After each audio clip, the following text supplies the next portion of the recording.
push that rock here with some math.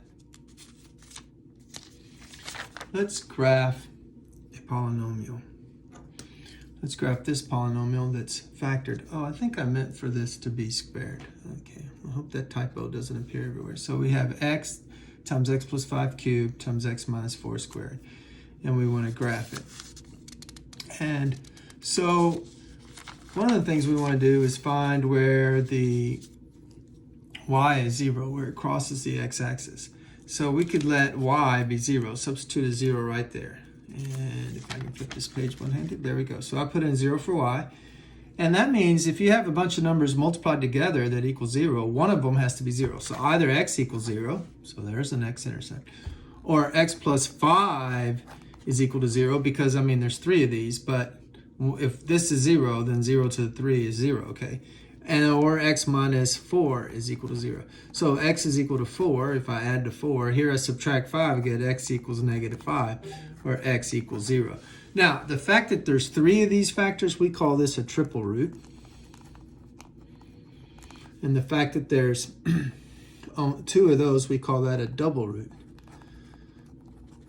And technically they count. So this is 1, 2, 3, 4, 5, 6. So there's 6 roots to this polynomial, but there's really only 3 places where it touches the x-axis. So that's how you find the x-intercept. You set the polynomial equal to 0.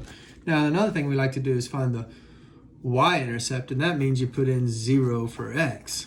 Well, when I put in 0 for x, I quickly see that, and in fact I didn't even need to do this step because we already saw that 0 is a root. So this turns out to be 0, so y equals 0. So there's the point 0, 0. Oh yeah, we already knew that because remember on the previous screen,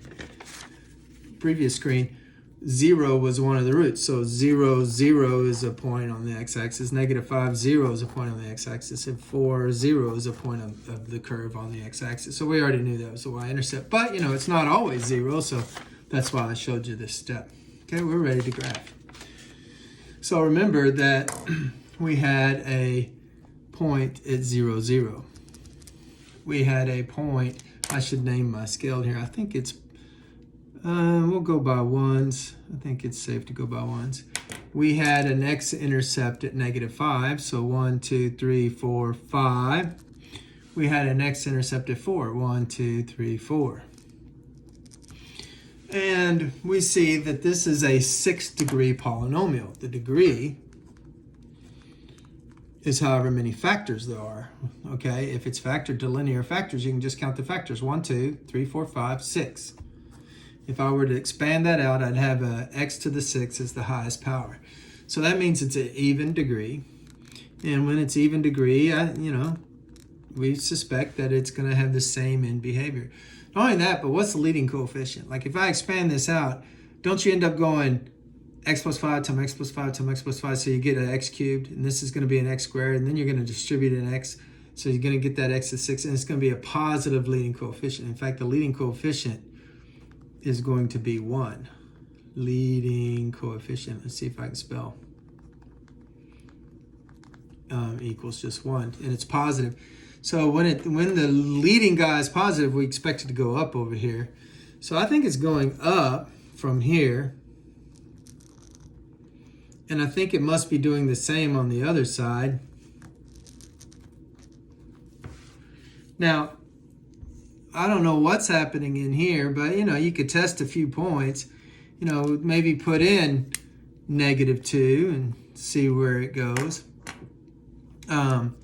If I put in a negative 2, I get a negative 2 times a negative 2 plus 5 is 3, but 3 cubed is 27. Oh my goodness. Okay, negative 2 minus 4 is a negative 6 squared. So negative 6 squared is 36 times 27 times a negative 2. Okay, well, it's clearly negative and it's way down here. So maybe 1 was a bad scale.